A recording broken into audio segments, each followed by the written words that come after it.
वैसे मैं सही बताऊं तो जल्लाद बहुत बड़ा वीआईपी है, इसलिए मुझसे यहाँ मिलने आए हैं। मुझे डर लग रहा है साहब। 2 दिन पहले एक पुलिस वाला आकर मिला था, मैंने सब कुछ बता दिया। अच्छा ऐसा है, सजा देने का अधिकार सिर्फ जज को है और मारने का अधिकार तुम्हारा है। नहीं, मैंने मारने का काम बंद कर दिया। अचानक तुमने ये काम बंद क्यों कर दिया? क्या कारण है इसका? जज आंखों पर पट्टी बांधकर सजा दिया करते हैं, लेकिन गले में रस्सी डालकर मारने का अधिकार जल्लाद का ही होता है। इस दुनिया में जल्लाद के खिलाफ आवाज उठाने वाला कोई नहीं। ईश्वर खुद ही धरती पर आकर काम करने वाला काम आप ही कर रहे हो, यह सबसे बड़ी बात है। एक कातिल को मारने के लिए आपको मिलने वाले 150 रुपए बहुत ही ज्यादा कम है। सोचो मत, अपना काम शुरू करो। पैसा नहीं चाहिए मालिक, मुझे मेरी जान प्यारी है, मुझे माफ कर दीजिए।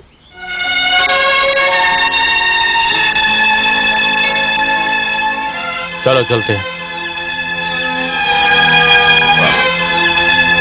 साहब रुकिए, इस आदमी का काम मैं करूंगा। आप कौन हो? मैं काशी हूँ, ये मेरे बड़े भाई हैं। हे, तुझे किसने कहा बात करने के लिए? चल अंदर आ। अरे भगवान ने मौका दिया तो तुम क्यों छोड़ रहे हो?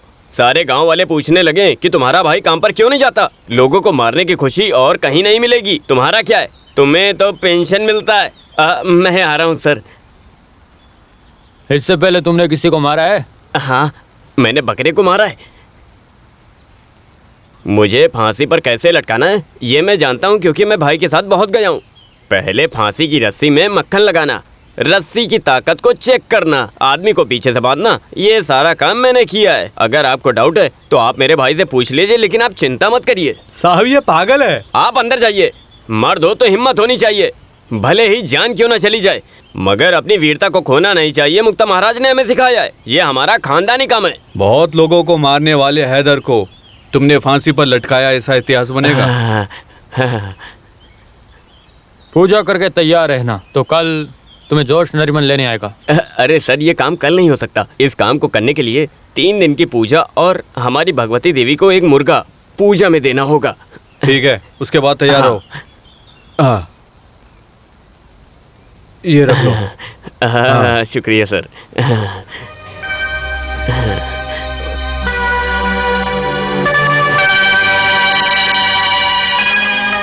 ठीक है, मैं चलता हूँ। हाँ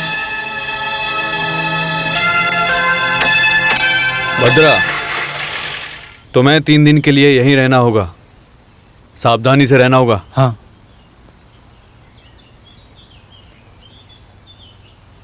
काशी जल्लाद बनकर सेंट्रल जेल जाने तक उसे सुरक्षित रखना होगा। ठीक है।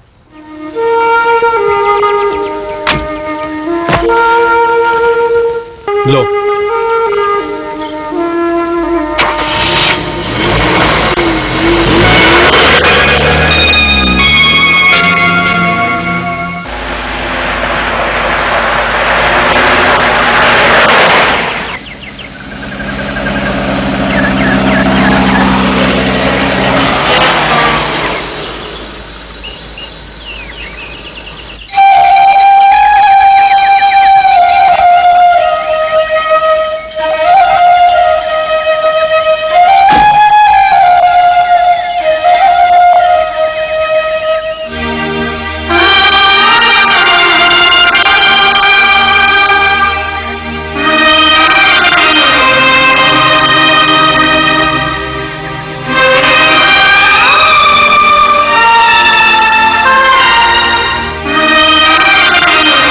नमस्ते जमींदार साहब, क्या आपने मुझे पहचान लिया?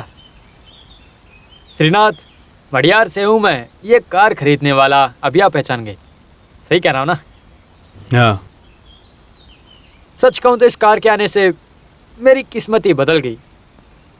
इसकी वजह से मेरा मान सम्मान बढ़ गया।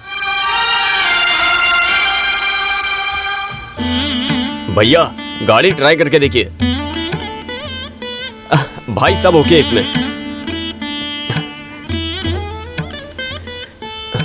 ये लीजिए, आप बस ट्राई करके देखिए। लीजिए, आप भी जाइए। जाइए ना, आप भी जाओ। नहीं, हाँ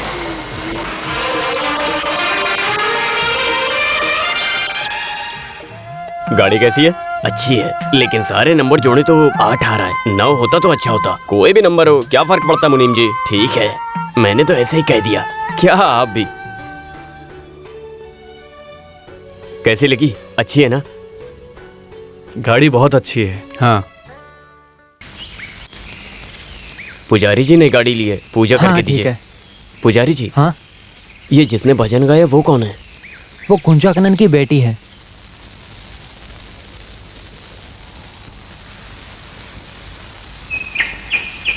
कुंजी कन्नन की बेटी हो? हाँ, तुम्हारा नाम क्या है? माया। तुम्हें बचपन में देखा था, उसके बाद से नहीं देखा। मैंने 4 साल म्यूजिक एकेडमी से कोर्स किया है, अब जाकर कोर्स खत्म हुआ। मैंने सुना आपका भजन बहुत अच्छा था। आप मुझे जानती हो? आप हमारे जमींदार के भाई हो ना?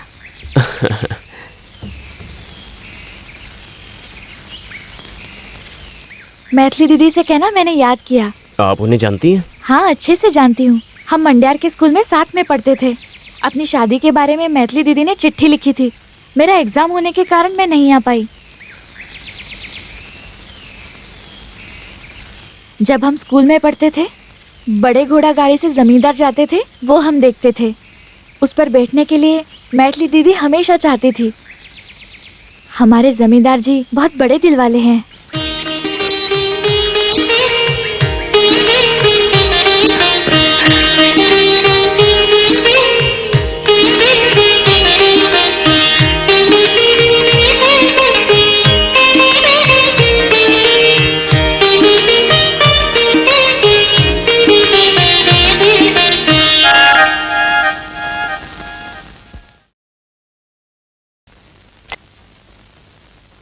उस लड़की का नाम क्या है? माया।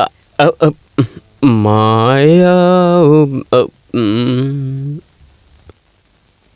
मैथिली, आज सुबह सुबह कुंजी कन्नन के घर जाना होगा। किस लिए भैया?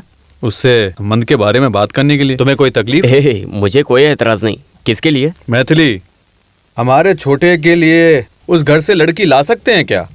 1 नंबर होगा। देवर जी को गाना गाते वक्त मैंने देवर जी की हरकत देखी है। अरे बैठो बैठो बैठो। भैया आप भी ना। जरा सा दाग है तो भी जमींदार का नाम खराब होगा। वो तुम्हें पसंद है? ये क्या है भैया? अरे मेरी बात समझ में नहीं आ रही। आप इनसे बात करो। अरे रुक तो। हाँ, एक बात और, उस कुंजी कन्नन के पास हमारा कोई भी पैसा बाकी नहीं है। अच्छा ही है, शादी की बात करना है उसके घर से, हमें क्या मतलब? ये मुनीम जी तो हमेशा पैसे के लेन देन पर ही ध्यान देते हैं और कुछ नहीं। ये क्या भगवान, मैं क्या सुन रहा हूँ? जमींदार की बातें सुनकर मैं तो हवा में उड़ने लगा हूँ। मैं कहीं सपना तो नहीं देख रहा? मुझे तो ऐसा ही लग रहा है। थोड़ी देर पहले इसकी कुंडली ज्योतिष को दिखलाया था तो उन्होंने कहा कि इसकी शादी तो एक बहुत बड़े घर में होगी। जमींदार, आप जैसे चाहो वैसे होने दीजिए। अब आप जो भी कहेंगे मैं वही करूँगा। एक अच्छा सा मुहूर्त देकर करवा देते हैं। ठीक है जी। हाँ, एक अच्छा सा मुहूर्त देकर करवा देते हैं। ठीक है जी। हाँ। मैं और मुनीम जी दोनों जाकर ज्योतिष से मिले थे। इस महीने की 6 और 14 तारीख शुभ मुहूर्त बताए हैं। 14 तारीख को रख देंगे, तभी तो हमें मौका मिलेगा। हमारी शादी जल्दी होने से हम जैसे सोचे थे वैसा नहीं हो पाया, मगर ये शादी वैसी नहीं होनी चाहिए, अच्छे से होनी चाहिए। 3 दिनों तक शादी, घर के आगे पांडाल बनाना होगा, सभी को बुलाएंगे। इस कामाक्षीपुरम गांव में कभी नहीं हुई ऐसी शादी करेंगे। सभी गांव वाले खुश हो जाएंगे। अब तुम ही उसके माँ की जगह सारी जिम्मेदारी निभाओगी। मैं समझ गई। पुराने रीति रिवाजों पर ध्यान मत दो। तुम्हें किसी भी चीज की जानकारी चाहिए तो मुनीम से पूछ लेना।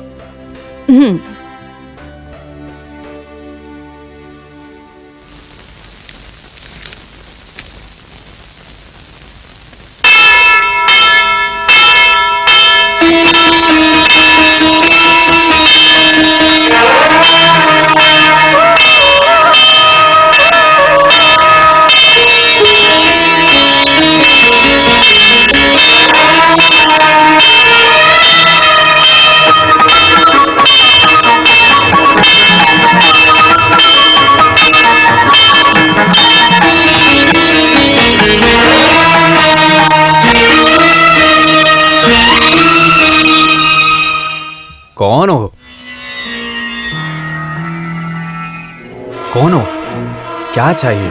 मेरा नाम भद्रा है, मैं दूसरे गांव का हूँ, वहाँ से यहाँ आया हूँ। क्या समस्या है? मैं इस गांव की एक लड़की से प्यार करता हूँ। अभी उसके पिताजी उसकी मंजूरी के बिना किसी दूसरे से शादी करवाने का फैसला किया है। इस गांव की लड़की? उसका नाम क्या है? उसके पिताजी कौन है? लड़की का नाम माया है। उसके पिता का नाम ओबती कुंजाकनन। बेकार की बातें मत करो। मैथिली, हमने माया की मंजूरी के बिना शादी तय की है। हाँ, सही बोले आप।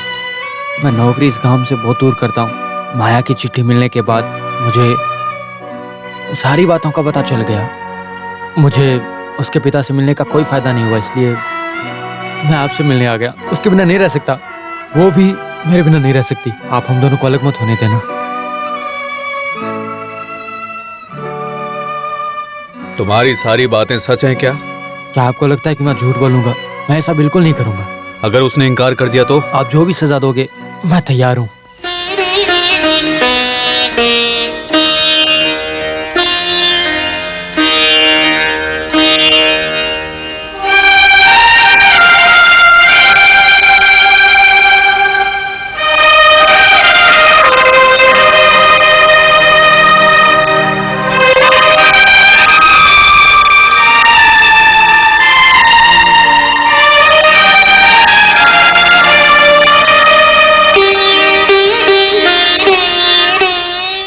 जमींदार सवाल पूछ रहा है, इसलिए डरो मत।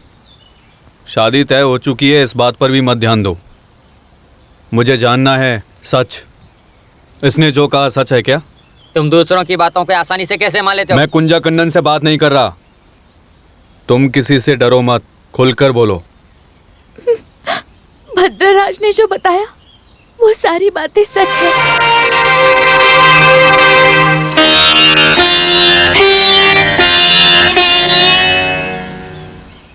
बेटी की मंजूरी के बिना शादी तय की? हाँ जी। मैं तुम्हें मार डालूंगा। उसे डांटो मत। मैंने तुमसे बहुत बार पूछा था, तब तुमने कहा मेरी बेटी को सब मंजूर है। आपने अपनी बेटी से मंजूरी ली? तुम्हारी अच्छी नौकरी होगी तो तुमसे शादी की बात करेंगे। आपने वादा किया इससे? मैंने तो सबसे पहले ही कह दिया था, मैं अपनी बेटी को इससे शादी नहीं करवाने दूंगा।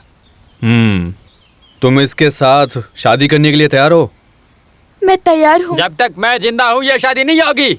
शादी होगी, और ये लोग साथ में भी जाएंगे। जमींदार, मैं आपका मान सम्मान करता हूँ, इसलिए इसका मतलब ये नहीं कि मैं आपका गुलाम हूँ। आप अपने भाई के साथ शादी नहीं करवाओगे, वो चलेगा आपके लिए, लेकिन मेरी बेटी की शादी, इसकी शादी का फैसला सिर्फ और सिर्फ मैं ही करूंगा। किसी भी सड़क छाप लड़के से शादी नहीं करवाऊंगा मैं। कुंजाकन्नन, अगर मैं अपनी मर्जी से लड़की को उठाया होता तो आपकी बेटी की जैसी लड़की बहुत मेरे घर में होती। अपने पसंद की लड़की के साथ मडियार ने शादी की है, और लड़की के पिता की मंजूरी से शादी की है। अगर इसमें कोई कमी है तो मैं पूरा करूंगा। इस शादी के लिए आपको मंजूर हो या ना हो, लेकिन इसकी शादी पूरे धूमधाम से होगी, ये मेरा वादा है। तुम्हें चिंता करने की कोई जरूरत नहीं है, शादी मैं करवाऊंगा।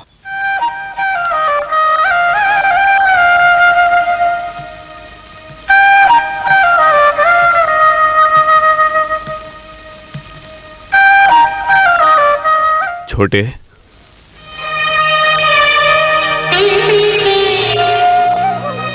तुमने जिस लड़की को पसंद किया था उसके लिए तेरा भाई तेरे लिए कुछ नहीं कर पाया।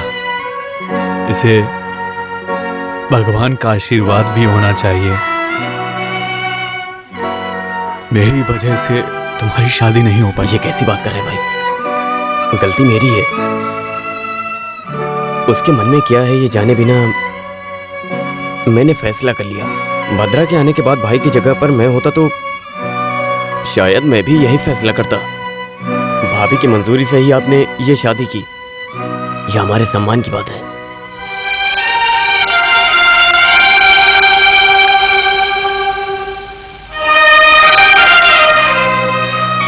कामाक्षी माता आशीर्वाद बनाए रखे तुम पर। तुम्हारी हर इच्छा पूरी हो।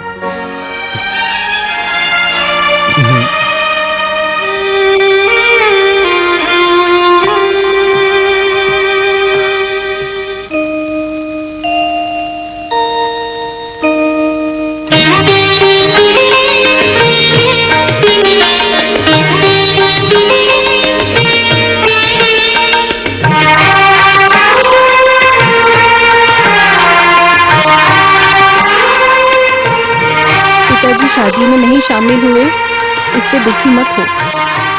उनका गुस्सा एक न एक दिन जरूर ठंडा हो जाएगा।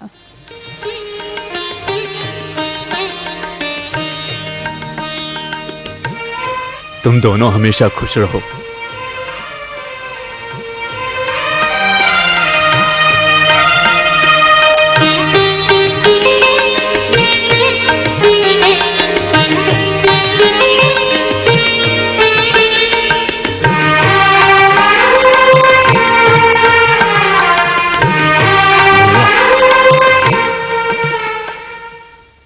क्या है?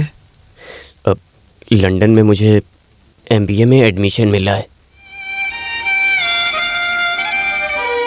पिछली बार मैंने इंग्लैंड में 3 साल MBA का कोर्स करने को कहा था तो आपने मना कर दिया था।